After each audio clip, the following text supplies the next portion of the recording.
자, 이제 513페이지에 그 무형자산이 있는데, 여기 뭐 별로 어려운 거 없어요. 뭐 계산 문제도 별로 없고, 대부분 다 말로 하는 건데, 유형과 무형은 똑같아요. 개념적으로. 유형자산하고 무형자산은 개념적으로 같은 거예요. 다만 얘는 이제 물리적 실체가 있고, 얘는 물리적 실체가 없다라는 것만 차이가 날 뿐, 두 개는 다 똑같아요. 그 개념적으로는 일단 같다고 생각하고 접근하시는 게 제일 좋은 거예요. 자, 그런데 이 무형자산 중에서 가장 중요한 자산 중에 하나가 영업권이에요, 영업권. 영업권은 고급회계에서 나오는 거기 때문에 여기서는 아예 언급도 안 했어요. 예? 영업권은 원래 합병 쪽에서 나오는, 합병 연결 이런 데서 나오는 거기 때문에 아예 언급을 안 했어요. 그래서 영업권을 제외한 다른 무형자산을 얘기하는 것이다 이렇게 생각하시기만 하면 돼요. 게다가 이 영업권은 무형자산 기준서에서 언급하는 무형자산이 아니기 때문에 여기서 설명할 이유도 별로 없다고요. 그래서 영업권은 전부 다 고급회계로 이사 갔어요. 이렇게 고급회계 쪽에서 하는 거예요. 그렇게.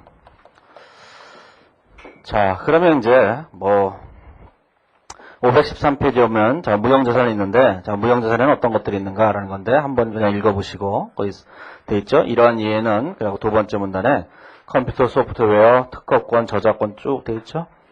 자, 그 다음에 그 밑에 보시면 자, 무형자산이 되기 위해서는 세 가지 요건을 충족시켜야지만 무형자산이 돼요. 거기에는 식별 가능성, 통제, 미래 경제의 효익이라는 거예요.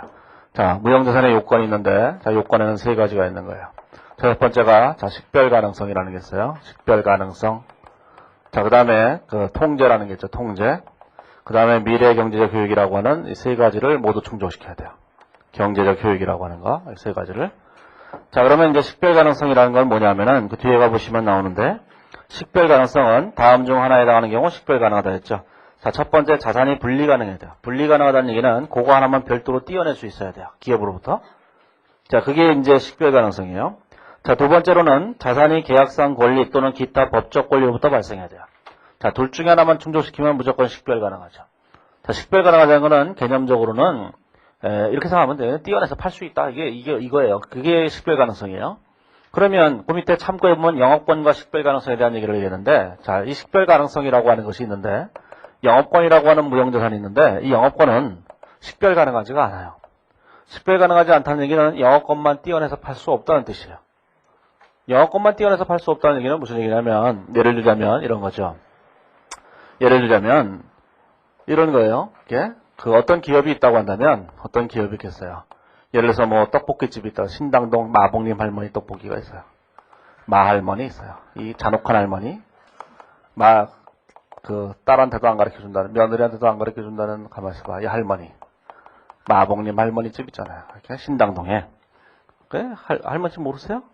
거기 가보시면 이제 마봉리 할머니가 계시잖아요. 그럼 옛날에 광고에도 나왔잖아요. 그 할머니 고추장을 어떻게 만들어요? 그랬더니 몰라. 비밀이야. 아니 그거 좀 가르쳐 주시죠. 그랬더니만 무슨 아니 그거 몰라. 며느리도 몰라. 아무도 몰라. 이러는 건 잔혹한 할머니잖아요. 뭐 며느리한테도 안 가르쳐 줘요. 이게. 그러고는 순창 고추장 이런 데다 가르쳐 준 거죠. 그 고추장 광고에도 아마 그랬으니까. 자, 그런데 신당동 마보니 할머니 집에서 마보니 할머니라고 하는 그것만 떼어내서 팔 수가 없어요. 가게를 팔면 다 팔아야지. 왜 이제 일요일이나 토요일날, 뭐 금요일날 저녁 때쯤 가보면 마보니 할머니 집에 줄 서 있어요. 줄 서 있어요. 한번 가보세요. 줄이 쭉 서 있어요. 이게 쭉. 근데 다른 집들은 줄이 안 서 있어요. 다른 집은 그냥 텅텅 비어 있다고요. 근데 생각을 해보면 마보니 할머니 집이 진짜 맛있는 집인지 확인해보고 싶다고요. 그래서 줄 서 있는 거예요. 근데 어느 날 저도 갔더니만 줄 서 있길래 짜증이 나잖아요. 다른 집은 뭐 그렇게 틀릴까? 옆집 가봤어요. 거기도 할머니가 계시더군요. 그래서 시켰는데 할머니 찐계란 달라 그랬잖아요. 찐계란 왜 안 주세요? 삶은 계란. 그때 알았어. 그래 삶은 계란을 손으로 그냥 집어다가 이렇게 갖다 주는 거예요. 안 가고 싶더군요. 그 다음부터. 네? 맛도 좀 틀려요. 제가 먹어봤는데 맛이 좀 틀려요. 그래서 여기 가세요. 마봉리 할머니. 저 마케팅 담당 부장이에요. 자, 아무튼 간에 그러면 마봉님 할머니가 나왔고 옆집 떡볶이집 장사가 안 되니까 옆 떡볶이집한테 우리 영업권을 좀 사가. 이런다고 사가시는 게 아니에요. 그게. 가게를 다 팔아서 통째로 팔든가 그런 거잖아요. 자, 그래서 영업권만큼은 기업에서 별도로 떼어내서 팔 수가 없다고요. 영업권이라고 하는 것은 뭐야? 줄 세우게 하는 힘이에요. 그게 영업권이에요. 예? 영어권이라는 게 별거 아니에요. 영어권이라는 게 어디 가게 가면 줄 막 서 있죠? 그게 영어권이에요. 어떤 집을 가보면 어떤 집은 장사가 문이 열리는데 어떤 집은 장사가 안 되잖아요. 그게 영어권이에요. 그 영어권만 띄어내서 파는 게 불가능하기 때문에 그래서 뭐냐면은 영어권은 기업 자체랑 같이 팔아야 돼요. 그래서 무형자산 기준서에 따른 무형자산이 아니다라는 거예요. 거기 설명이 되어 있으니까 연구 참고를 한번 읽어보세요. 그 제일 마지막 줄에 되어 있죠. 따라서 영어권은 무형자산 기준서에서 정의한 무형자산에 해당되지 않는다. 자, 두 번째가 이제 통제죠. 통제. 자, 통제라고 하는 것은 뭐냐면 제3자의 접근을 막을 수 있는 걸 통제라고 해요. 제3자의 접근을 막을 수 있는 거예요. 접근을 막을 수 있어야 돼요. 접근을 막을 수 있는 걸 통제라고 하는 거예요. 예를 들어서 지하철을 타고 가다가 제가 이제 스포츠 신문을 딱 보고 있어요. 스포츠 서울? 자, 스포츠 서울을 이렇게 딱 보고 있죠. 갬블시티를 보고 있어요. 이렇게 딱 보고 있으면 만화있잖아요. 갬블시티. 아니 그것도 모르고 보세요. 재밌어요. 백남파가 요즘 도박하고 있어요. 근데 스포츠 서울을 딱 보고 있는데 딱 펼쳐서 딱 보고 있는데 옆에 사람이 없어 이렇게 딱 보게 되잖아요. 눈길이 가잖아요. 옆에 사람이 스포츠 신문 보면 그랬을 때 옆에 사람이 딱 보고 있다는 걸 제가 인기척을 느끼고 탁 접고 역한으로 가는 것 이런 걸 우리는 통제라고 하는 거예요. 제3자의 접근을 통제. 아니 이게 예를 들어서 쉬는 시간에 잠깐 뭐 화장실 가거나 바깥에 나갔다 왔는데 옆에 사람이 와갖고 필통을 뒤지고 있더라. 그러면 뭐야 이거는. 그러면 그 사람이 깜짝 놀라갖고 아니에요. 그러고 내려놓잖아요. 그게 통제예요. 요즘 막 그 정신 나가는 한성주 있잖아요. 5차원이래나 3차원이래나 3차원이래나 있어요. 제가 옛날에 그 대학교 도서관에 갔었어요. 대학교 도서관에서 딱 앉아있다가 전기간행물실에 가서 이제 전기간행물 좀 보고 왔어요. 왔는데 나는 잘 모르고 있는데 딱 앉았는데 자리를 앉았는데 옆에 있는 여자애가 갑자기 그런 게 저한테 제가 볼펜을 빌렸었어요. 이런 거예요. 뭐 이런 저는 속으로 뭐 거지 같은 게 다 있어. 내가 언제 빌렸었어. 제가 내 볼펜 갖고 가는 거는 자기가 빌렸었다는 거예요. 뭐야 이건. 그랬죠. 그래서 그렇다고 해서 뭐 그걸 또 뺏어요? 그걸 제3자의 접근을 막아버리면 이게 사실 슬퍼지는 거잖아. 이리 내놔 이거 사. 이거 가면 안 되다. 그래서 그냥 그냥 그러고 말았어요. 제가 이랬어요. 이거 조금 있다가 이 분위기가 있는데 분위기가 상당히 기분 나빠하는 분위기예요. 예? 뭐야? 오히려 이 여자애가 나를 보면서 뭐야 이런 그 분위기 있죠? 그 분위기예요. 그러면 조금 있다가 한 1분쯤 있다가 볼펜을 주더니만 잤었어요. 이러고 가버리는 거예요. 좀 뭐야? 그 공감 사귀어봤는데 어디서 많이 본 여자예요. 그게 한성주예요. 아니, 이제 그때 생각해보니까 한성주예요. 요즘 예능 프로에 나가고 정신 나간 짓 하잖아 이게. 그때 정신 나간 거예요. 왜 남의 걸 가져가고는 빌려주지 않는데 빌려줬다고 우겨가면서.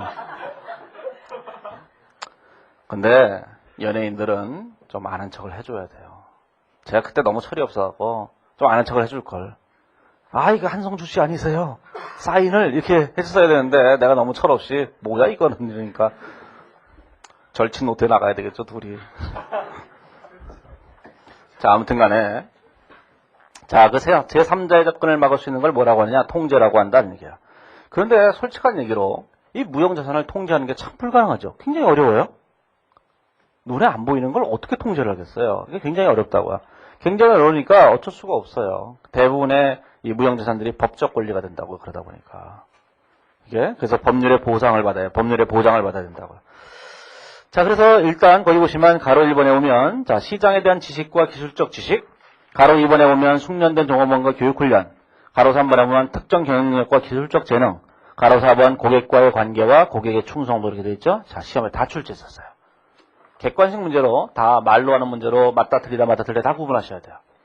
자, 가로 1번에 보면 시장에 대한 지식과 기술적 지식이 있는데 거기에 대해서는 법적 권리에서 보호된다면 통제하고 있는 것이다.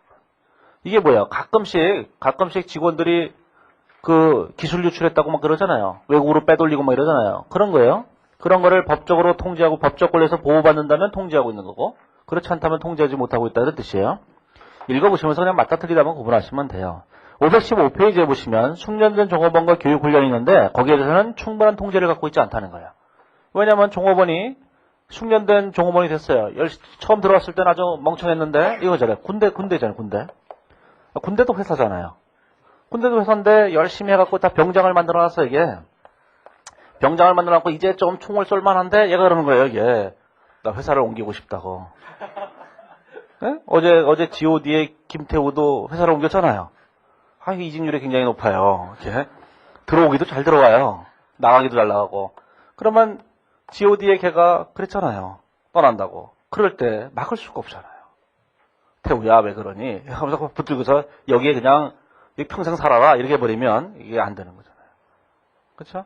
통제할 수가 없는 거예요. 종업원이 딴 데로 옮긴다 그럴 때 막을 방법이 없는 거예요.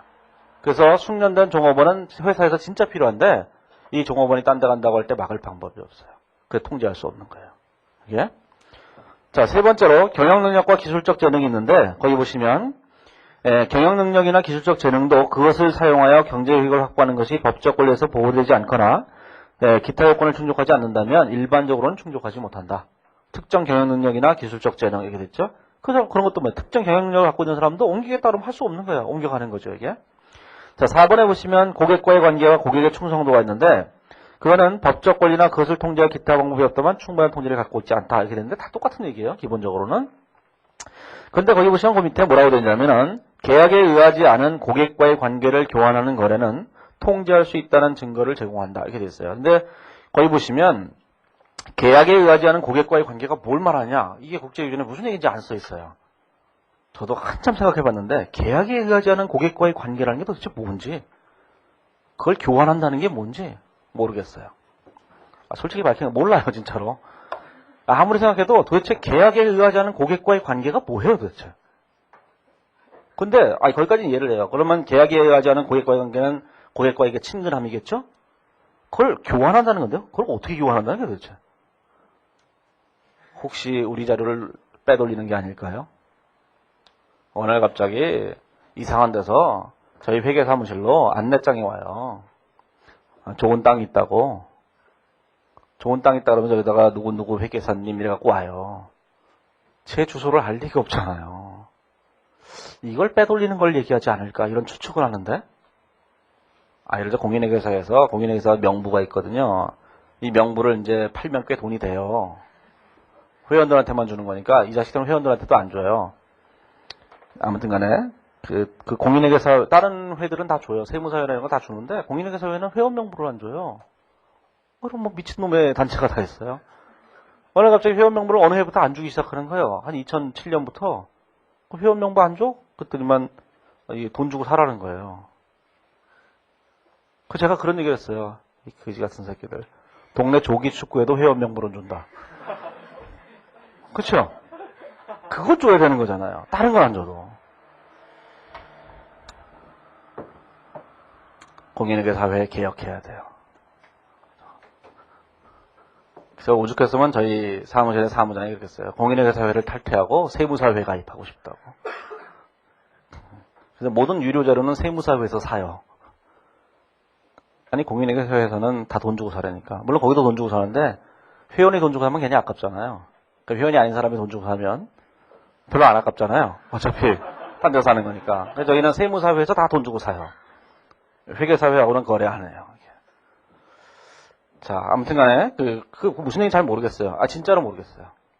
그 말 의미가 뭘 말하는지 이해도 없고, 무슨 얘기인지 모르겠어요. 그냥 읽고, 그냥 그대로 맞다 틀리다 하세요. 어차피 객관식 문제 그렇게 나와요. 맞다 틀리다 구분만 한 것만 나오는 거니까, 심각하게 생각하실 거 없어요.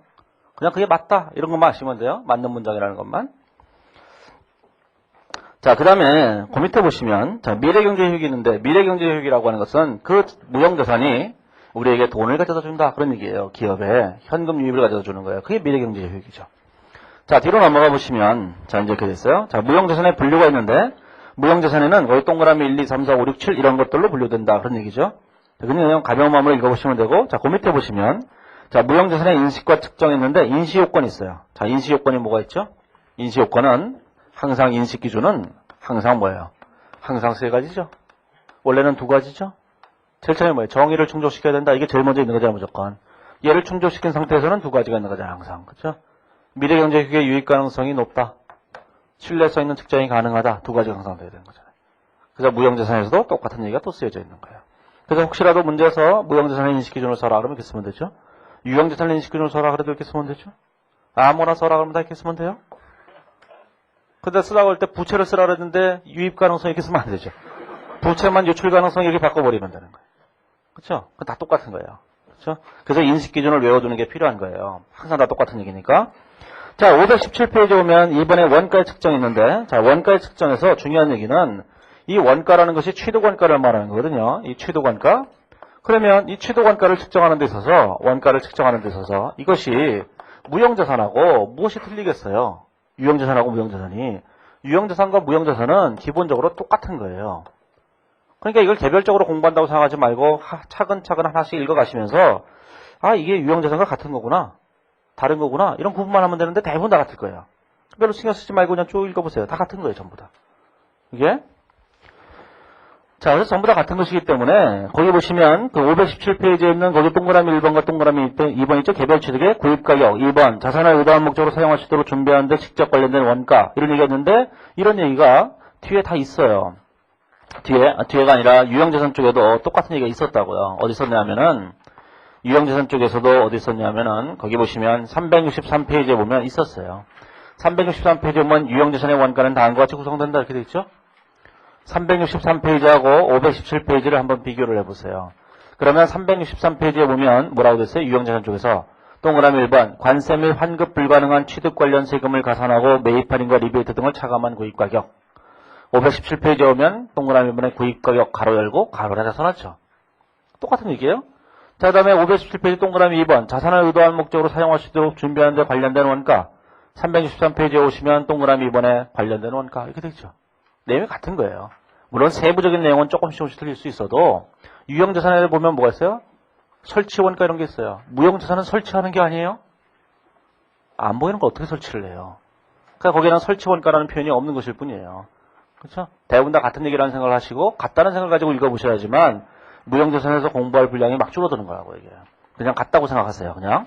자, 뒤로 넘어가 보시면 자 518페이지에 오면 가로 2번에 보면 사업결합으로 인한 취득 3번에 정부보조에 의한 취득, 4번에 자산의 교환, 5번에 내부적으로 창출하는 영업권 이렇게 되어 있죠. 자, 그 중에서 가로 3번과 가로 4번은 유형자산에서 있었던 거예요. 그렇죠? 정부보조하고 자산교환은 있었잖아요. 똑같아요, 내용이. 다른 건 뭐냐? 사업결합으로 인한 취득이 있는 거잖아요. 사업결합으로 인한 취득은 사업결합은 고급회계 분야예요. 근데 여기서 있어서 말로 하는 문제로 나올 거기 때문에 그냥 하나 써놓은 거죠. 거기 뭐라고 했어요? 피취득자가 인식하였는지 여부에 관계없이 무형자산을 영업권과 분류하여 인식한다. 그 문장만 아시면 돼요. 그냥 읽어보시고. 그 다음에 519페이지에 오시면 가로 5번에 내부적으로 창출한 영업권이 있는데 영업권을 무형자산 기준서에서는 안 써놨는데 유독 하나 써놓은 게 내부 창출한 영업권이에요. 내부적으로 창출한 영업권은 자기가 스스로 만들어낸 영업권이에요. 자, 우리가 이제 마봉님 할머니 집 얘기를 했지만 마봉님 할머니 집은 줄을 서 있다 이런 얘기예요. 그럼 마봉님 할머니 집에 여기 보면은 영업권이 있겠죠. 여기 이렇게 되면 무형자산에 보면 할머니 이렇게 돼 있어요. 얼마 이렇게 돼 있을 거라고 이게. 근데 마봉님 할머니는 뭘 했냐면 옛날부터 여기서 장사를 해왔어요. 계속. 그러면 그 줄을 세우게 한 건 뭐예요? 마봉님 할머니예요. 누가 줄 세우게 한 걸 마봉님 할머니가 중간에서 가로챈 게 아니라고 이게. 그러면 이 마봉님 할머니가 스스로 만들어낸 영업권이에요. 그 줄은. 그거는 자산이 아니다. 그런 얘기죠. 그러면 누군가가 이 떡볶이집을 하고 싶어요. 그럼 할머니한테 이 떡볶이집을 사야 돼요. 살 때 이 자산과 부채를 같이 살 거예요. 그 다음에 뭘 사냐면 이 할머니에 대한 대가를 지급해야 돼요. 마봉님 할머니라면 이름값을 지급해야 된다고요. 그 전체적인 다른 거 순자산이 예를 들어서 5억이다 그러면 할머니는 자기 가치로서 20억을 부를 거예요. 그래서 25억 원어치 주고 사야 되죠. 그러면 이 25억 원어치 주고 이 회사를 산다면 할머니에 대한 대가로 20억을 지급했잖아요. 이 20억을 외부에서 구입한 영업권이라고 하는 건데 외부에서 구입한 영업권은 자산으로 처리하는 거지만 자기가 스스로 만드는 영업권은 자산으로 처리하면 안 된다. 그런 뜻이에요. 그것도 읽어보시면 되는데 나중에 고급회계 같은 데 또 나올 거예요. 그래서 내부적 창출된 영업권을 자산으로 계산할 수 없는 이유가 뭐냐 이렇게 회계사 2차 시험 문제 출제한 적도 있었는데 아무튼 중요한 문구는 뭐냐면 내부적으로 창출된 영업권은 자산이 아니다. 꼭 기억하셔야 돼요. 자, 그리고 이제 객관식을 위해서는 거의 그림 표 11-1에 보시면 그 1에 요약되는 걸 쭉 보시면 돼요. 그 중에서 사업결합으로 인한 취득과 내부 창출된 영업권, 그것만 유형자산에서 없었던 거고 나머지는 유형자산에 다 있었던 거예요. 그래서 유형자산에 다 갔다고 생각하고 유형자산에 없었던 그 두 가지만 한번 읽어보시기만 하면 돼요.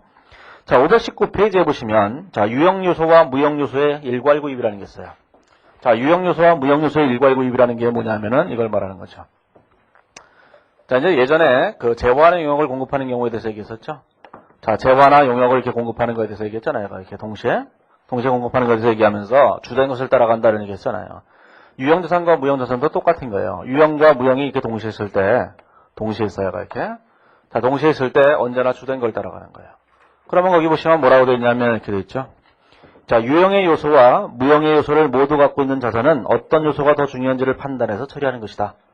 자, 그래서 예를 들어놨는데, 컴퓨터로 제어되는 기계장치가 특정 컴퓨터 소프트웨어가 없으면 가동이 불가능한 경우에는 유형자산의 일부다.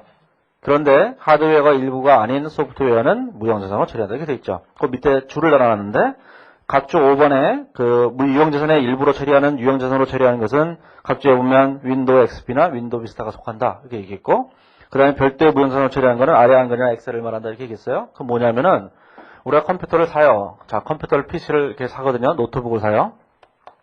자, 노트북을 사면 이 노트북을 살 때 이 노트북을 운영해야 되니까 운영체계가 필요하다고요. 운영체계에 창들이 필요한 거잖아요. 이렇게.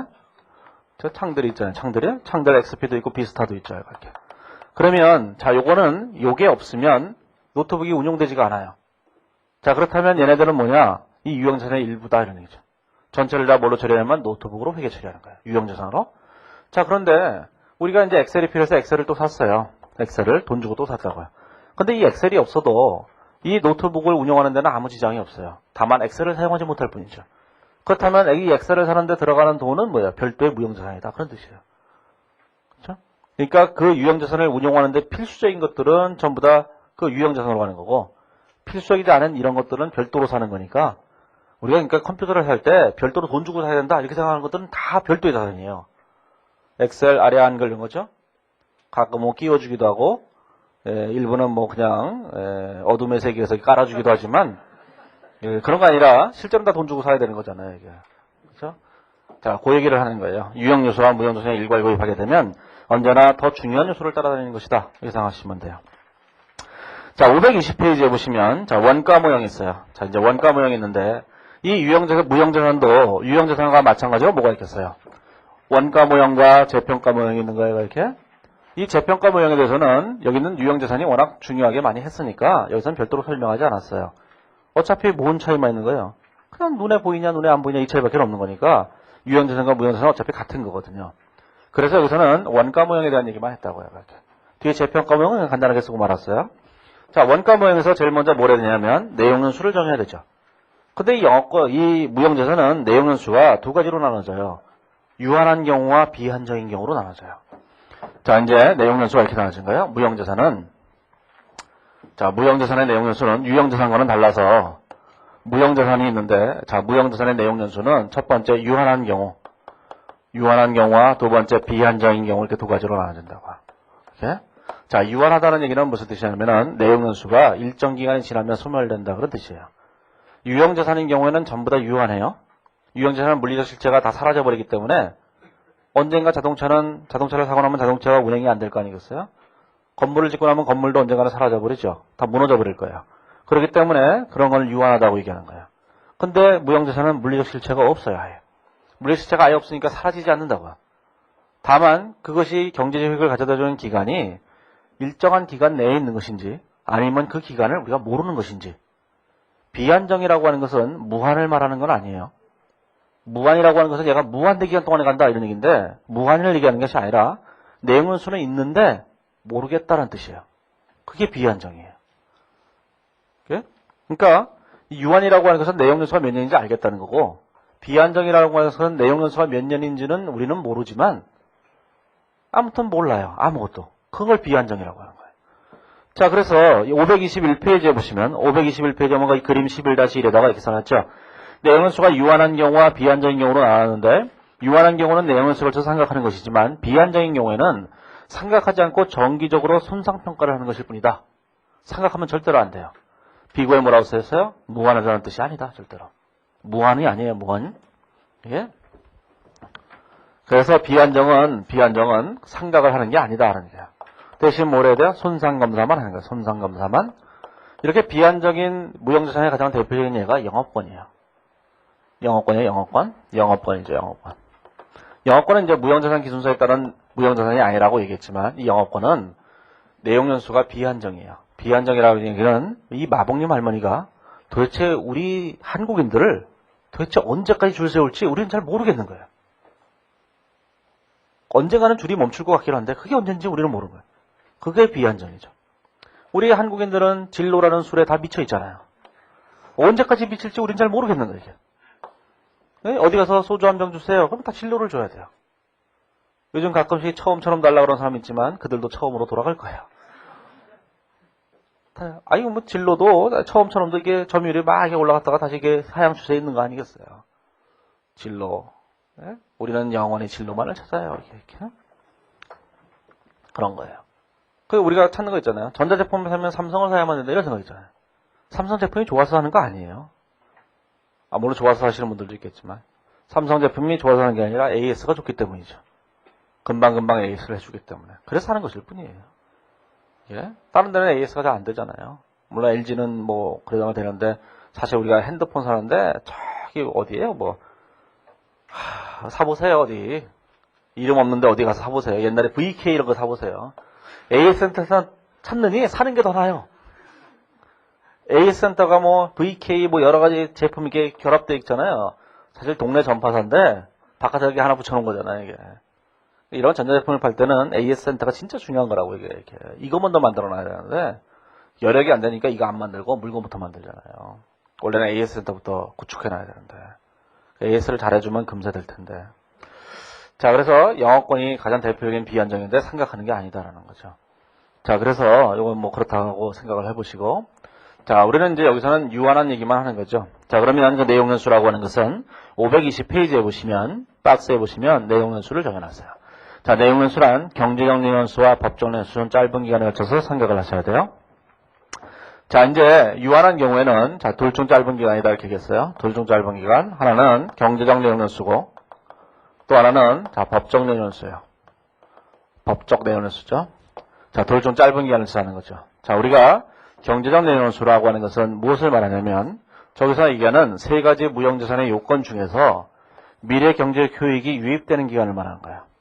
경제적 효익이, 자, 효익의 유입 기간을 말해요. 효익의 유입 기간을 말하는 거예요. 유입 기간. 기간이 되는 거예요. 자, 법적 내용연수라고 하는 것은 뭐냐면은 이거는 뭘 말하냐면 통제할 수 있는 기간을 말하는 거예요. 통제할 수 있는 기간을. 예를 들자면 이런 게 있을 수 있어요.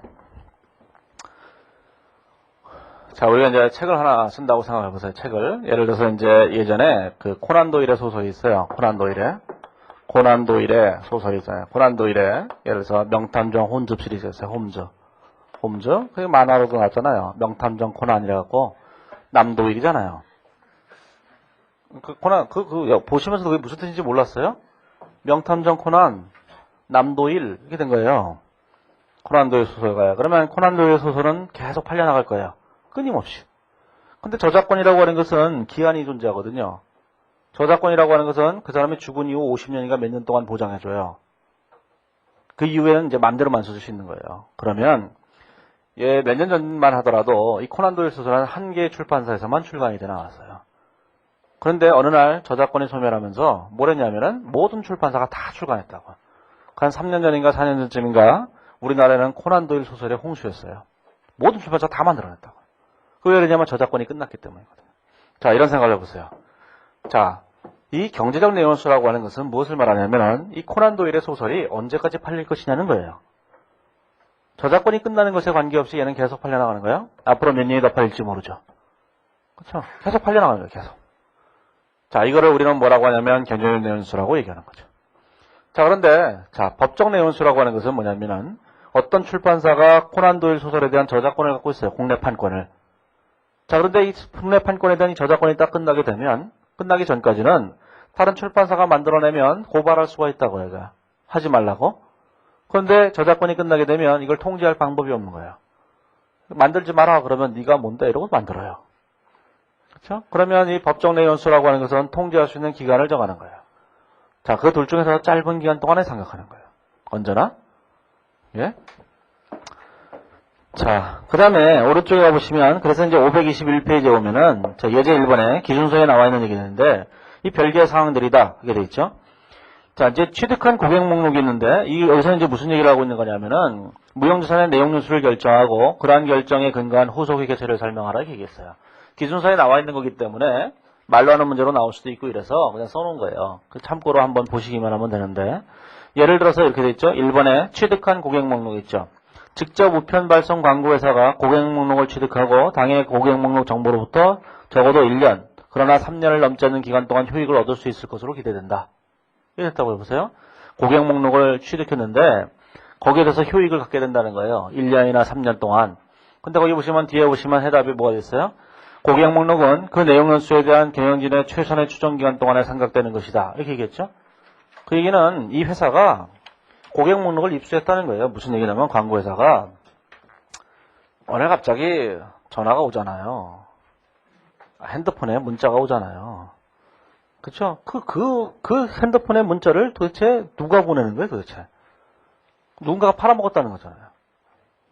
아니, 가끔씩 보면은 우리가 그게 인터넷에 어떤 뭐 가입하게 되면 이걸 가지고 다 빼돌려서 어디 한 군데다 모아주잖아요. 돈 받고 팔잖아요. 1인당 10원씩 이렇게 판다고요. 1인당 1원씩. 그러면 1인당 10원씩 그러면 10만 명만 빼줘도 100만 원을 벌게 되잖아요. 그래서 다 빼돌린다고요.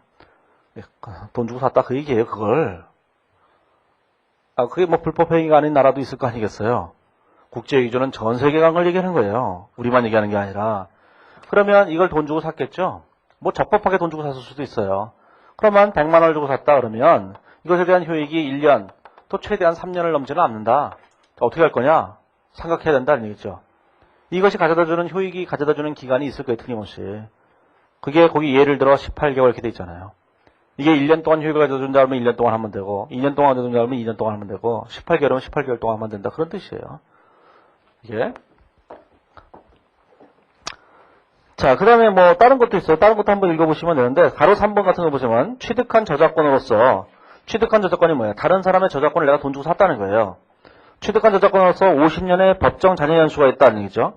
자, 고객의 성향과 시장 동향의 분석을 통해 저작권을 가진 해당 자료가 앞으로 30년 동안만 순년금을 창출할 것이라는 증거를 제공하고 있다. 그게 무슨 얘기야? 남에게서 저작권을 사왔는데 법적으로는 50년간 보장이 돼요. 근데 얘가 돈은 30년 동안 못 벌어준다는 거죠. 그럼 어떻게 되겠어요? 그 뒤에 가보시면 뭐야? 30년 동안 생각할 것이다. 이렇게 됐죠? 이거예요, 이거. 이거 둘 중 짧은 기간 이렇게 되는 거예요. 뭐 내용은 되게 어려운 것 같지만 별 얘기 아니에요. 항상 이 둘 중 짧은 기간에서 생각하는 것이다. 그 얘기를 보여주고 있는 거죠. 그렇죠? 나머지는 그냥 읽어보시기만 하면 돼요. 맞다 틀리다만 구분해보시기만 하면 되는 거니까. 별 얘기 아니니까. 자, 523페이지에 오면 가로 2번에 보면 잔존가치가 있어요. 자, 잔존가치는 뭐 별거 아니죠. 그 잔존가치는 일반적으로 없어요. 물리적 실체가 존재하지 않기 때문에 잔존가치가 있다는 것 자체가 사실 적합하지 않다고요. 그런데도 있는 경우가 있을 수도 있다는 얘기를 하고 있는 것일 뿐이고. 자, 3번에 삼각방법이 있는데 삼각방법은 유형자산과 똑같이 미래 경제 효익이 예상되는 소비 행태를 반영해서 선택해야 되는 거예요. 정해법이든 정률법이든 생산량 비례법이든 알아서 선택하면 되는 거예요. 이게. 적합한 목을 따져서. 그런데 거기 파란색 글씨를 보면 뭐라고 됐어요? 소비되는 형태를 신뢰성 있게 결정할 수 없다면 정의법을 사용하는 것이다. 우리가 유형자산에서는 그런 얘기 없었어요. 유형자산에서는 자, 정해법이든 자, 체감잔액법이든 또는 생산량 비례법이든 합리적인 방법을 정하라 이렇게 얘기했잖아요. 그렇죠? 소비 행태를 반영해서. 근데 무형자산에서도 똑같이 소비 행태를 반영해서 이 세 가지 중에서 정하라 이렇게 얘기한 거예요. 그런데 이 소비 행태라는 것 자체를 유형자산과 달라서 무형자산은 물리적 실체가 없으니까 잘 볼 수가 없다고 이게. 그러니까 그런 방법을 소비 행태를 결정할 수 없다면 큰 정액법으로 하라 그런 뜻이에요. 시험에서는 그래서 대부분 다 정액법으로 내요. 예? 다른 방법을 다 사용 안 한다고요? 여기 정액법이에요. 정액법. 그러니까 그 문장을 아시면 돼요. 다른 방법을 정할 수 없다면 정액법으로 하는 것이다. 자, 4번에 회계처리 방법이 있어요. 자, 회계처리 방법은 어떻게 할 것인가 하는데 그 밑에 직접법과 간접법 두 가지가 있는데 이 책에서는 간접법을 사용했어요. 왜 그러냐면은 그냥 간접법을 사용하는 것처럼 보인다. 문장 자체가. 이게있죠? 그래서 우리나라 이제 측정 기준에서도 간접법과 직접법을 두 개 다 인정하는 것처럼 돼 있었다고요. 근데 무형자산을 유형자산과 다르게 해야 될 이유가 별로 없어서 간접법을 사용했어요. 상각 누계익 계정을 사용했다고요. 그래서 저번에 얘기했죠. 그 감가상각하고 상각은 다른 거라고 얘기했잖아요. 그렇죠? 그래서 유형자산은 감가상각 누계익이라고 쓰고 무형자산은 그냥 뭐라고 쓰냐면 상각노기액이라고 쓴다. 그런 얘기예요. 이렇게. 자, 뒤로 넘어가 보시면, 자, 상각의 중지가 있어요. 자, 524페이지에 오시면, 자, 가로 보내면 상각의 중지가 있는데, 내용연수가 유한한 무형자산은 그 자산이 더 이상 사용되지 않을 때도 상각을 중지하지 아니한다. 다만, 매각 예정으로 분류되는 날과 자산이 재무상태표에서 제거되는 날 중 이른 날 상각을 중지한다. 이렇게 돼 있어요. 이것도 유형자산에도 똑같은 얘기가 쓰여져 있어요. 대부분의 얘기는 다 유형자산과 같다는 생각을 하시고, 차이점만 하시면 되는 거예요. 차이점만. 자, 524페이지에 보면 예제 2번을 보면, 자, A사는 2009년 1월 1일 신제품 개발에 필수적인 특허권을 소유자로부터 80만원을 구입했는데, 특허권은 취득일로부터 10년간 배타적 권리를 행사할 수 있으나 경제적 연수는 5년으로 추정된다. 자, 그런데 가로 2번에 보시면 특허권으로부터 기대되는 미래경제 효익에 예상되는 소비 형태를 신뢰성 있게 결정할 수 없다. 그건 뭐예요? 정해법을 해야 되죠, 무조건. 자, 그러면 이제 정해법으로 생각을 해보시면 돼요. 자, 2009년 1월 1일 날 유형자산을 샀죠. 무형자산을. 그게 특허권이었어요. 자, 그러면, 자, 2009년 1월 1일 날 이제 쓰는 거죠. 자, 차변에 여기다가 이제 쓰면 돼요. 그 산업재산권이라고 썼는데, 뭐 아무렇게 써도 돼요. 산업재산권은 여러 가지 그 법적 권리들을 그냥 모아놓은 거예요. 산업재산권에는 뭐 특허권, 실용실환권, 뭐 요즘 그런 거 다 이름을 디자인권이라고 바꿨다는데, 또 뭐 디자인권, 뭐 이런 거 다 모아놓은 거예요. 상표권 이거 다 모아놓은 거예요. 그게 산업재산권이에요. 그래서 그냥 이거 쓰실 때 그 특허권을 샀다고 했으니까 그냥 특허권이라고 쓰셔도 돼요. 예? 그래서 이제 산업재산권이 있고 거기에 보시면 뭐라고 되냐면 현금이 있죠. 80만 원 주고 샀어요. 자, 현금 80만 원을 주고 이제 산업재산권을 이렇게 취득했죠. 자, 이렇게 취득한 거예요. 자, 그런데 2009년 말이 되면 얘를 이제 상각을 해야 된다고, 상각을. 자, 그런데 내용연수가 5년이고 그 다음에 법적 권리가 10년이니까 둘 좀 짧은 기간이죠. 5년 동안 상각하시면 돼요. 그러면 자, 무형자산 상각비가 있고 여기다 상각노기액이 있어요. 자, 이제 80만 원이라고 하는 금액에다가 자, 잠정가치를 빼고 5년 동안 이렇게 상각하시면 되겠죠. 이렇게. 자, 그러면 이제 16만 원이 상각되는 거예요. 16만 원 이렇게 상각되는 거죠. 이렇게 되는 거예요. 이렇게. 여기도 16만 원 이렇게 되는 거예요. 이렇게. 자, 2010년 말이 되면 2010년 말에도 동일한 방법으로 처리하시기만 하면 돼요. 그냥 단순하게. 자, 유형자산과 차이점은 없어요. 그냥 단순하게 그냥 감가상각 하듯이 상각하시기만 하면 되는 거니까. 근데 예제 2번에 2번을 보시면 이 특허권의 내용연수가 비한정이라고 해보자. 그런 얘기예요. 비한정이라고 하는 것은 내용연수를 모르겠다는 뜻이잖아요. 그러면 여기 뭐가 돼요? 회계 처리하면 안 된다. 그런 뜻이죠. 이렇게. 여기도 회계 처리하면 안 되는 거예요. 대신 뭐예요? 손상검사를 해야 되는 거예요. 손상되는지 안 되는지를 확인해서 손상검사를 해야 돼요. 그러면 비한정인 거는 손상검사를 하고 한정인 거는 손상검사를 안 하나? 유한한 경우에는 손상검사를 안 하나? 그런 거 아니에요. 유한은 무조건 손상검사를 하는 거고 비한정인 경우에는 상각을 안 하되 손상만 한다. 그런 뜻이에요. 손상은 모든 자산의 경우를 또 다 하는 거예요. 전부 다. 모든 자산의 경우에 전부 다 손상에 대한 얘기를 해야 되는 거죠. 그래서 여기서는 이제 손상검사만 했기 때문에 제일 마지막에 손상차손을 40만 원이라고 인식하면 되는 거죠. 그래서 차이점을 이제 그림을 잠깐 그려보시면 이런 거예요. 자, 이제 유한한 경우와 이제 유한이 있어요. 유한. 자, 유한하다라고 할 때는 자, 취득원가 이렇게 있으면 얘를 상각하는 거죠. 상각을 하다가 어느 날 손상이 되는 거예요. 손상이. 그리고 상각하는 거예요. 그냥. 그러면 이 무형자산도 뭐가 되는 거냐면 이렇게 되는 거예요. 똑같이 노란색으로 그려보면 자, 취득원가가 있을 때 이렇게 상각하겠죠. 이렇게 쭉 상각하는 거예요. 그러다가 어느 날 얘가 손상 대상이 되면 여기다 손상차손을 이렇게 인식하죠. 그리고 상각하다가 회복이 되게 되면 자, 뭐가 돼요? 이 금액을 넘어설 수 없다. 이런 거예요. 다 똑같아요.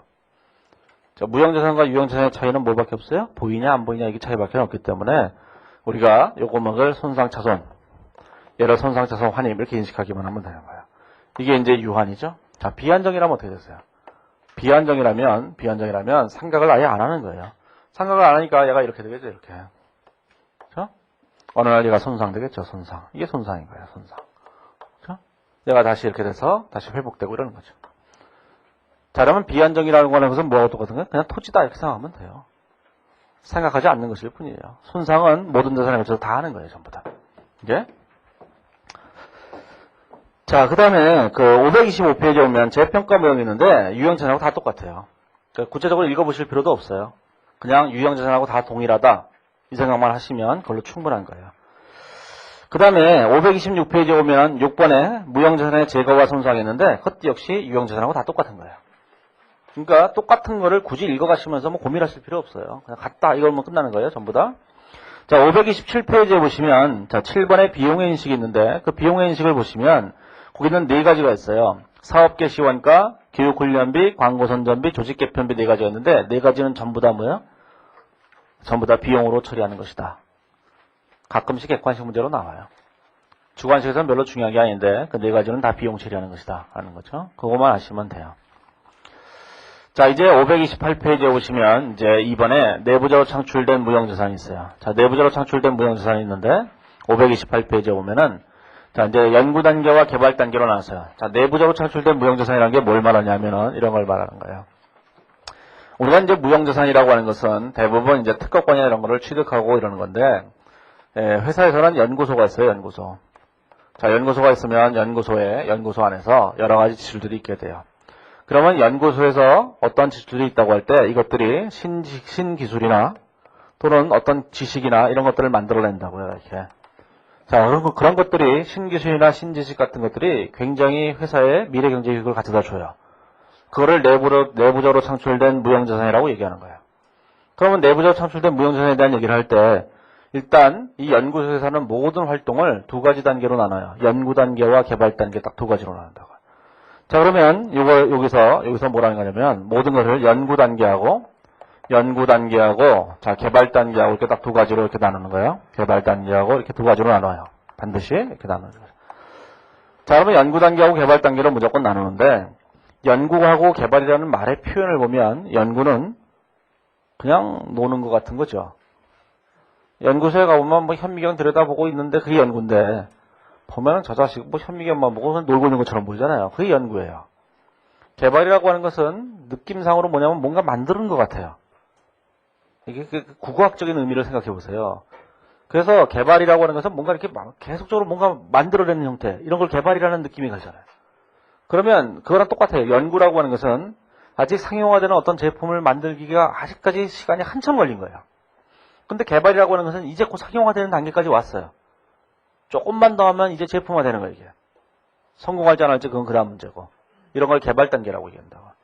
자, 그래서 거기 보시면 동그라미 1번에 보면 자, 연구가 있고 개발이 있어요. 자, 그런데 그 연구와 개발을 정의한 건 그냥 읽어보시고. 그래서 그 밑에 보시면 이렇게 돼 있죠. 자, 동그라미 2번 개발 바로 밑에 있는 문단을 보시면 무형자산을 창출하기 위한 내부 프로젝트를 연구 단계와 개발 단계로 구분할 수 없는 경우 모두 연구 단계에서 발생한 것으로 본다. 이게 됐어요. 그 문장을 꼭 기억하셔야 돼요. 이 챕터는 거의 말로 하는 문제밖에 안 나와요. 그렇기 때문에 말로 하는 문장이 뭔지를 꼭 기억하셔야 되는데 구분할 수 없다면 무조건 연구 단계로 본다. 그리고 기억하셔야 돼요. 자, 528페이지 보면 그 밑에 보면 연구 단계에 속하는 활동과 개발 단계에 속하는 활동의 예를 들어놨는데 그것도 시험에 나오는데 둘 중에 하나 알아야 되죠. 자, 연구 단계가 1번부터 4번까지 네 가지가 있고 개발 단계가 1번부터 4번까지 네 가지가 있으면 적어도 둘 중에 하나 알아야지만 문제를 풀 수 있다고요. 객관식 문제에서. 하나만 아시면 되는데 그냥 개발 단계 하나만 알면 돼요. 어차피 문장을 똑같이 써주기 때문에 그 문구 중에서 특이한 거 하나씩만 알면 그걸 끝이에요. 시험이라는 게 그런 거죠. 여기서 무슨 뭐 대단한 무슨 뭐 활약을 한답시고 이거 뭐 일일이 콤마까지 외워가면서 할 필요 없는 거예요. 아니 뭐 개발 단계에서 예를 들어서 동그라미 1번에 생산이나 사용 전에 시제품과 모형을 설계 콤마 제작 콤마 시험하는 활동 이렇게 할 필요 없다 이거예요. 그냥 위에 있는 연구 단계 네 가지가 있는데 걔와 밑에 있는 개발 단계 네 가지를 구분하는 문구 중요한 게 뭔가 이것만 알면 그걸로 끝인 거예요. 뭘 하려고요? 나중에 회계사가 되시거나 세무사가 되시거나 이런 데만 뭐 다 뭐가 돼요? 책 보고 할 거니까요. 책 보고 할 거예요. 책 봐도 몰라 이게 무슨 얘기인지. 우리가 연구개발에 대해서 뭘 한다고요? 회사 사람한테 이런 것만 물어보죠. 제 옛날에 감사할 때 연구개발 이쪽을 맡아라 그러면은 뭐야? 나보다 놀라는 거야? 이런 얘기가 된다고. 그 회사 사람 불러다가 얘기한다고 이게. 연구개발비가 이렇게 많이 지출됐는데 성공하실 겁니까? 성공하실 거죠? 아, 네. 당연히 성공하죠. 그 연구소에서 하는 짓이 그거니까. 그럴 줄 알았어요. 성공하시겠죠. 자, 그러면 개발 단계네요. 그리고 끝나는 거예요, 이게. 어느 누가 뭐 실패한다 그러겠어요, 이게. 아무도 몰라요, 기술에 대해서는. 아는 바가 없어요. 제 개인적으로는 연구개발은 다 비용 처리하면 간단한데, 이게 자꾸 이걸 자산 처리하자 그러니까, 그래서 이제 난감한 거죠. 그래서 그 실무에서도 모르고 우리 아무것도 몰라요. 뭐 감사하는 사람도 모르고 회사 사람도 모르고 이상 아는 사람 아무도 없어요. 그분만이 아세요. 그분만이. 이게 자산인지 아닌지는. 그러니까 그런 거는 실무에서 그냥 대충 하시고 여기서는 뭐예요? 시험을 봐야 되니까 개발 단계 4가지를 얘하고 구분만 할 수 있으면 돼요. 그러면 문구 똑같이 내니까 이거만 하면 되죠. 동그라미 1번. 시제품이라는 말이 있는데 위에 없잖아요. 시제품. 그렇죠? 2번에 지그라는 게 있죠? 지그가 뭐야? 몰라요. 뭐 알아서 뭐 하게요. 지그 영어로 이거던가? 이거던가? 이거던가? 이거 같네. 지그. 몰라요. 그거 알 필요 없어요. 그냥 지그라는 말이 들어가면 뭐예요? 개발 단계예요. 공부란 그따위로 하는 거예요. 응? 공부를 하는데 이걸 가지고 뭐 대단한 걸 뭐 하겠다고. 자, 3번. 거기 보면 시험 공장 이런 게 나와 있죠? 자, 4번을 보시면 최종적으로 선정된 안 이렇게 돼 있어요. 그게 아시면 되는 거예요. 그게 개발 단계예요. 어차피 객관식에서는 구분만 하실 수 있으면 되기 때문에 큰 의미도 없어요. 자, 오른쪽에 가보시면 529페이지에 보면은 529페이지면 자본화 논쟁이 있어요. 이 자본화 논쟁이 그 국제 기준에서 이 자본화 논쟁에 대해서 자세하게 써놨어요. 그래서 이제 그걸 그대로 써놓은 건데 자산인식 주장에 대해서 5가지가 있고 비용인식 주장에 대해서 모두 6개가 있어요. 나중에 주관식에서 하세요. 객관식에서는 별 필요 없으니까. 자, 뭐냐면 이 연구개발 단계에서 발생한 이런 지출들을 자산으로 계상할 건가 말 건가 이런 주장이에요. 자산으로 계상해야만 한다라는 주장과 반대하는 주장 2가지 주장이 있는 거죠. 주관식에서 쓰라 그럴 거예요. 틀림없이. 언젠가는 누군가가 쓰라 그런다고요. 그때 쓰시기만 하면 돼요. 예? 하지만 지금 외워봤자 아무 소용이 없잖아요. 다 우리는 딜리트 되잖아요. 이게 조금씩. 가끔씩 하드를 갈잖아요. 컴퓨터 속도가 느려지면 술 뭐 확 먹고 밤새 한 새벽 3시까지 술 먹고 모든 걸 다 지워버리고 다시 시작하잖아요. 다음날 아침에. 그렇기 때문에 지금 외워봤자 소용없어요. 저도 한 번도 읽어본 적 없어요. 그냥 써놨어요. 자, 뒤로 넘어가 보시면 그건 나중에 주관식에서 하시고 자, 거기 530페이지에 보시면 이렇게 되어 있죠. 530페이지 보면 회계 처리를 어떻게 하는 것인가? 회계 처리는 연구 단계에서 발생한 지출은 발생 시점에 비용 처리하는 거예요. 오른쪽에 보시면 531페이지 그림 11-2가 있어요. 연구 단계와 개발 단계에서 발생한 지출의 처리를 보면 자, 연구 단계는 다 뭐예요? 다 비용 처리하는 거예요. 전부 다. 옛날 우리나라 기준에서 얘를 연구비로 한다 이렇게 되는데 국제 기준은 계정 과목을 안 정해놨어요. 안 정해놨기 때문에 단기 비용 처리한다고만 아시면 되고 뭐 굳이 쓰고 싶으면 뭐 연구비 이렇게 쓰셔도 좋아요. 그건 뭐 중요한 문제 아니니까. 그 다음에 개발 단계에서는 자산시효권을 충족시키게 되면은 뭘로 처리하면 무형자산으로 개발비로 처리하고 자산시효권을 충족시키지 못하면 단기비용 처리하는 거예요. 여기도 계정 과목을 안 정해놨어요. 그러니까 적당히 쓰시면 되는데 옛날에 쓰시던 그냥 경상개발비라는 계정 과목이 있는데 그걸 써도 좋고 그냥 뭐 애매하면 그냥 단기비용 써도 좋아요. 적절하게 쓰시기만 하면 되는 거니까. 자, 그래서 이제 그 그림 11-2에 있는 거죠. 그 다음에 이제 거기 책에 좀 누락된 게 있어서 제가 정오표를 넣어놨죠. 이 부분에 있어서. 정오표를 또 잊어버리셨군요. 네? 정오표를 제가 넣어놨을 거예요. 그 문구 중에 좀 빠진 게 있어서. 그래서 그 문구를 보시면 돼요. 거기 보시면 문구를 써놨죠. 530페이지에 그 써놓을 문구를 거기 있죠. 530페이지에 보면. 그쵸? 그게 왜 빠졌는지 저도 알 수가 없어요. 가끔씩 날아다니거든요. 자료들이. 그래서 빠졌는데 그걸 거기다 첨부해 놓으시면 돼요. 그러면 거기 보시면 뭐라고 됐어요? 530면에 대한 하단의 설명을 추가를 하는데 내부적으로 창출한 무형자산의 원가는 뭐 쭉 설명이 돼 있죠. 거기 보면 동그라미 1, 2, 3, 4 이렇게 돼 있어요. 그쵸? 정오표에 보시면 자, 거기 뭐예요? 그게 무슨 얘기냐면은 이런 거거든요. 뭐 별게 아니라 우리가 이제 개발 단계에서 자산인식 요건을 충족시키면 얘를 개발비로 자산을 처리하는 거잖아요. 무형자산으로. 그러면 이 무형자산으로 처리하는 개발비는 어떤 것들이 개발비로 자산 처리할 것인가를 정해야 될 거 아니겠어요. 지출이 뭔가. 거기에 어떤 것들이 자산에 포함되는 것인가를 써놓은 거예요. 자, 그게 뭐겠어요? 그냥 간단하게 이렇게 생각하시면 돼요. 연구소가 있어요. 연구소가. 자, 연구소가 있어요. 이것도 이제 원가 해결을 하는 게 필요할지 모르겠는데 연구소가 있는데 연구소에는 여러 가지 프로젝트가 있죠. 101 프로젝트, 102 프로젝트, 103 프로젝트 이렇게 되어 있는 거예요. 이렇게 103 프로젝트 이렇게 되어 있는 거예요. 프로젝트별로. 그런 프로젝트별로 뭐가 있냐면은 예전에 했던 건설 계약처럼 뭐가 있냐면 재료 원가, 노무 원가, 제조 간접 원가가 있는 거예요. 연구소에서도 다 그런 거 하잖아요. 연구소에서도 자 재료 원가가 들어가요. 재료 원가가 들어가죠. 그 다음에 노무 원가가 들어가요. 그 다음에 또 뭐 들었어요? 제조 간접 원가가 들어간다고요. 이렇게. 예? 자 그러면 재료 원가라고 하는 것이 각 있죠. 자 노무 원가가 있을 거예요. 이렇게. 그래서 현대자동차다 이렇게 생각하면 현대자동차에서 이런 걸 만드는 거죠. i30 만들었잖아요. 이건 옛날에 만든 거죠. i40 이렇게 만들었어요. i50, i60 이렇게 만든다고 해보세요. 이렇게. 그렇죠? 자 그럼 프로젝트죠. 그럼 i30, i40, i50, i60을 만들 때 여기에 보면 재료가 들어가죠. 네? 엔진도 들어가야 되고 차를 한 대는 만들어야 될 거 아니겠어요. 머릿속으로만 만들었다고 진짜 이러고 할 수는 없는 거니까 실무로 원가가 들어가겠죠. 그 다음에 연구소에 있는 사람들이 하나씩 조립하고 뭐 하면서 노무 원가가 들어갈 거 아니겠어요. 그 다음에 간접 원가들이 들어가죠. 간접 원가가 뭐가 들어가겠어요. 여러 가지가 있다니까요. 이 사람들이 먹는 커피값 또 있어요. 연구소장 있어요. 연구소장이 뭐 하는 거예요. 노는 거잖아요. 연구소장이 하는 일이 뭐 있어요. 그냥 연구소장에서 안에서 그냥 가만히 앉아서 논다고요. 그러면 자기도 좀 일 좀 해야 되잖아요. 놀고만 있을 수는 없는 거잖아요. 뭔가 일을 하는 것처럼 보여줘야 되잖아요. 그래서 뭐라는 거냐? 이 연구소장이 하는 거 이게 가서 프로젝트 하는데 가갖고 i40인가 i40에 가갖고 얘기하는 거예요. 이게 언제 할 거야 도대체? 열심히 하고 있습니다. 아이 뭐 다 이따위로 해. 도대체 회사에서 월급을 주는데 저런 것들한테 뭐하러 월급을 주는지 모르겠어. 그러고 막 그냥 문 콱 닫고 나오면 i40에 있는 팀장이 야 빨리 하자. 소장님 화나셨잖아. 나가는 거죠. 그러면 이제 옆으로 딱 옮겨가죠. 소장이 50을 와갖고 딱 보면은 개판이잖아요 이게. 아니 40은 벌써 내일이면 자동차가 나간다는데 뭐야 이거는. 그럼 i50에서는 아이고 저 자식들 왜 빨리 해갖고 우리를 그러는 거야. 우리도 빨리 하자 이거 얘기할 거 있어요. 그러면 연구소장 급여가 나가죠. 급여가 나가죠. 자, 이 급여를 각 프로젝트별로 이렇게 배분을 해야 되는 거예요. 이게 간접 원가니까.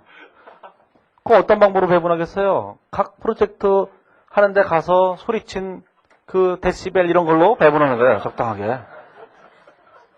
그런 거잖아요. 그쵸? 그 경비 직원 있어요. 경비실 직원 있어요. 경비실 직원 급여 있잖아요. 급여도 이렇게 배분하는 거예요. 합리적으로 이렇게. 이런 것들은 다 어디서 하는 거예요? 다 원가에게서 하는 거예요. 전부 다. 재무에게서 하는 게 아니라. 그래서 이제 여기 계신 분들 중에서는 이제 원가를 좀 아시는 분들도 있겠지만 이제 회계원리 처음 듣고 중급회계를 처음 들으면 난감한 거죠, 이게. 원가계를 공부한 적도 없는데. 그래서 이제 나중에 모든 과목들이 이게 다 결합을 하게 돼요. 트랜스포머 2처럼 로봇가 막 합체를 한다잖아요, 이제는. 좀 보세요.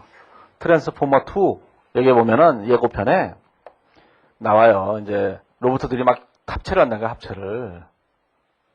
그 합체를 한다는 거니까 그 뭐예요? 합체를 한다는 거니까 원가에게, 재무에게, 세법 이런 것들이 다 합체를 해요.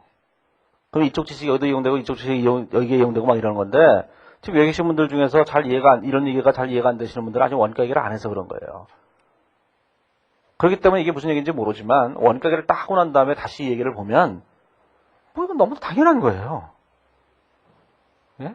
이런 걸 이제 원가 얘기에서는 뭐라고 하냐면 개별 원가 계산이라고 하는 건데 예? 건설계약도 이런 개별 원가 계산을 기법에 따르는 거고 얘도 연구소에서도 프로젝트별로 개별 원가 계산을 전부 다 하는 거라고요. 이런 건 나중에 원가 계산 하시기만 하면 돼요. 그럼 원가 계산 공부한 다음에 다시 이쪽으로 돌아오면 이건 너무도 상식에 속해요. 이제는. 처음 하시면 이제 난감할 뿐이죠. 그러니까 별로 그렇게 심각하게 생각하실 건 없어요. 아무튼 간에 이렇게 모아놓으면 요 I40라고 하는 요거에 대해서 이 원가를 다 모았을 거 아니겠어요? 이것이 만약에 요것이 개발 단계에 속한다 또는 연구 단계에 속한다를 정하는 거예요. 그러면 얘가 만약에 연구 단계에 속한다 그러면 얘는 다 단기 비용 처리하는 거예요. 전부 다 모조리다. 얘가 만약에 개발 단계에 속한다 그러면 다 비용 처리하는 거예요. 그런데 얘가 개발 단계에 속하는데 자산인지 조건을 충족시킨다. 그럼 얘는 뭘로 처리해요? 자산으로 처리하는 거예요. 개발비로. 그렇죠? 근데 우리 시험 문제를 낼 때 이렇게 내면 너무 복잡하니까 이렇게 내는 경우도 가끔씩 있어요. 복잡하니까 그냥 이 프로젝트에 돈 얼마 이렇게 문제를 내는데 그렇게 내면 문제가 너무 쉬워져서 그래서 계산 문제를 잘 안 내는 거예요. 내려면 이렇게 좀 나눠서 내야지 문제 같거든요. 얘가 이렇게. 자, 그래서 어쨌든 간에 나중에 원가 계를 통해서 좀 더 자세하게 하시면 된다고 생각하시면 되는 거고 그 나머지 문장들은 이제 쭉 읽어보시기만 하면 돼요. 자, 이제 뒤로 넘어가 보시면 자, 이제 532페이지에 보면 이런 얘기가 되어 있어요. 532페이지에 보시면, 자, 이제 기타 사항이 있는데, 가로 1번에 보면, 자산인시 요건을 충족시키기 이전의 지출이라는 게 있죠. 자, 자산인시 요건을 충족시키면 자산으로 처리해야 되는 거예요, 무조건. 그런데, 우리가 이제 이렇게 되어 있겠죠. 자, 뭐냐면은, 우리가 이제 어떤 개발을 하다 보면, 자, 얘가 개발 단계, 요게 개발 단계인데, 얘가 자산인시 요건을 충족시켰다고 생각해 보세요.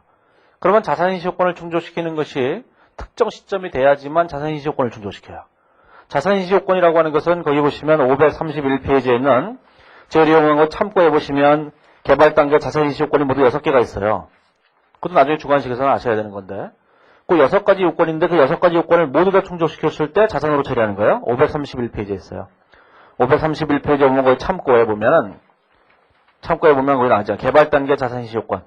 6가지를 모두 동시에 충족시켜야지만 우리는 뭐라는 거예요? 자산으로 계산하는 거예요. 자산으로. 그러면 그 6가지 요건을 처음부터 충족시킬 수는 없어요. 처음부터 i30를 처음 만들었을 거 아니겠어요. 처음 만들 때부터 사람들이 뭐라 했겠어요. 뭐뭐한 짓은 하지 마라. 이게 얘기했을 거 아니겠어요. 그러면 세월이 조금씩 지나면서 시간이 지나면서 얘가 이제 i30를 만들 수 있는 단계에 왔다 이렇게 생각할 거 아니겠어요. 그러면 시간이 이렇게 흘러가다 보면 그냥 하나의 획이 된다고 생각해 보세요. 자, 어느 순간에 자산 인시 요건을 충족하게 되는 거예요. 인시 요건을 이때 충족하게 되는 거예요. 그러면 자산 인시 요건을 충족하기 이전의 지출이 있고 요 이후의 지출이 있고 이렇게 나눠져 있을 거 아니겠어요. 이 자산 인시 요건을 충족하기 전에 있었던 이 지출, 얘는 절대로 자산으로 처리할 수 없다는 거예요. 무조건 자산 인시 요건을 충족한 그 이후부터만 계산하는 거예요, 무조건. 자, 그걸 꼭 기억하셔야 돼요. 그래서 객관 시험에 출제했었어요. 또 말로 하는 문제로 나왔었고 계산 문제로도 나왔었고, 그 계산 문제는 거기 예제 3번 있는데, 객관 시험에 나왔던 계산 문제의 유일한 계산 문제인데 그걸 좀 약간 좀 바꿔놓은 거예요. 수정해 놓은 거예요. 자, 그래서 이제 거기 보시면 파란색 글씨로 532페이지에 오면 내부적으로 창출된 무형자산의 취득원가는 자산인시 요건을 모두 충족한 이후에 발생한 지출액만을 포함하는 것이다. 그걸 꼭 기억하셔야 돼요. 자, 그 다음에 2번에 부수적으로 만들어지는 자산이 있는데, 부수적으로 만들어지는 자산이라고 하는 것은 뭐냐면은 연구개발활동의 결과로 물리적 형체가 있는 자산이 하나 만들어져요. 그게 무슨 뜻이냐면은 i30라고 하는 거를 만들 때 이러한 개발 단계에서 만들어졌겠죠, 얘가 이렇게. 그리고 i30라는 자동차를 드디어 만들게 됐어요. 그러면 그 지출은 다 자산으로 처리해야 될 거예요. 그런데 이 자산으로 처리하는 과정에서 i30라고 하는 자동차를 만드는 과정에서 자동차 한 대가 생겨났잖아요, 이렇게. 이 자동차 한 대를 그냥 머릿속으로만 만들지 않았을 거 아니겠어요. 이 i30를 만드는 그 팀에 가보니까 자동차 한 대가 있더라, 그런 얘기예요. 그 자동차 한 대를 어떻게 처리할 거냐라는 거죠. 그 얘기예요, 그게. 그게 부수적으로 만들어지는 자산이라는 뜻이에요. 그러니까 연구개발을 하다 보면 부수적으로 물건들이 하나씩 만들어져요. 그렇죠? 부수적으로 하나씩 만들어지는데 그걸 어떻게 처리하는 것이냐는 건데, 그거는 물리적 요소는 그 무형자산의 일부로 본다, 그런 뜻이에요. 이게 무형자산의 일부예요. 그건 뭐예요? 아까 얘기했던 주된 걸 따라가는 거죠. 그렇죠?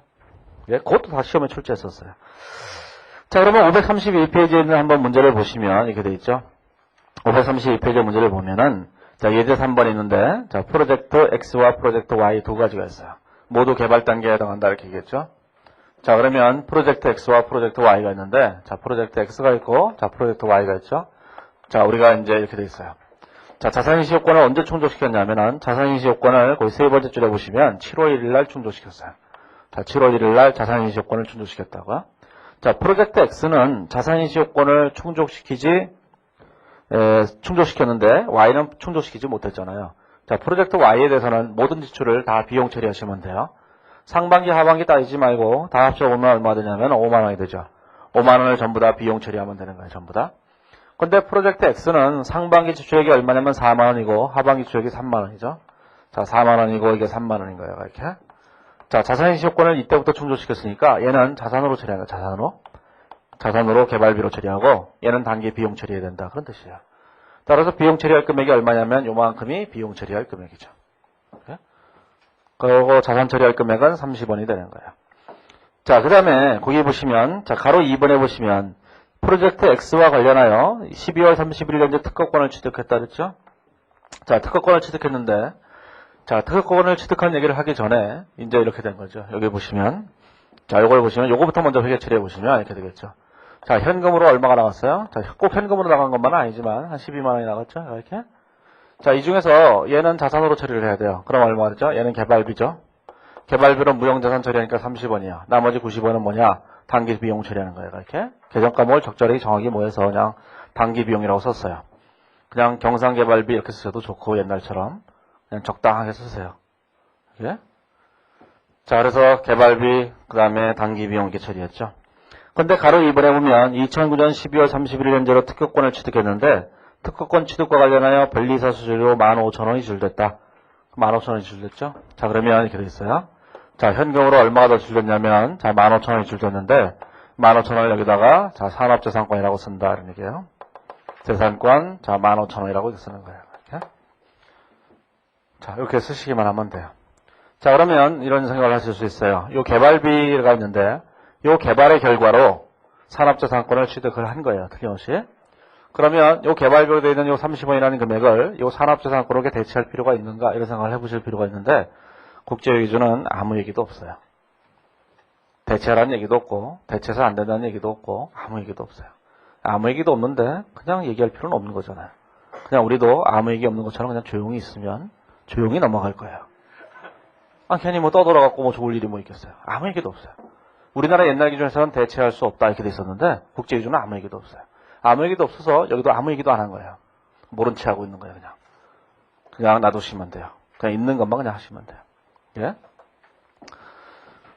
자, 그 다음에 거기 보시면은 뭐라고 되어 있냐면은 자, 그 다음에 이제 2009년도는 이렇게 처리했죠. 자, 그런데 2010년이 되게 되면 거기 가로 3번에 보면 프로젝트 X와 관련하여 2010년 12월 30일까지 5만원을 추가로 지출했다 그랬으니까 이와 관련해서 지출이 또 있었어요. 다음 연도에. 그러면 다음 연도에 지출이 또 계산해야 되죠. 얘가 이렇게.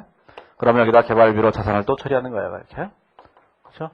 개발비로 얼마를 자산 처리하냐면은 거기 보시면 5만원을 자산 처리하면 되는 거죠. 자, 그런데 문제는 이 개발비라고 하는 것을 생각을 해야 되는데 이 개발비로 생각해야 되죠.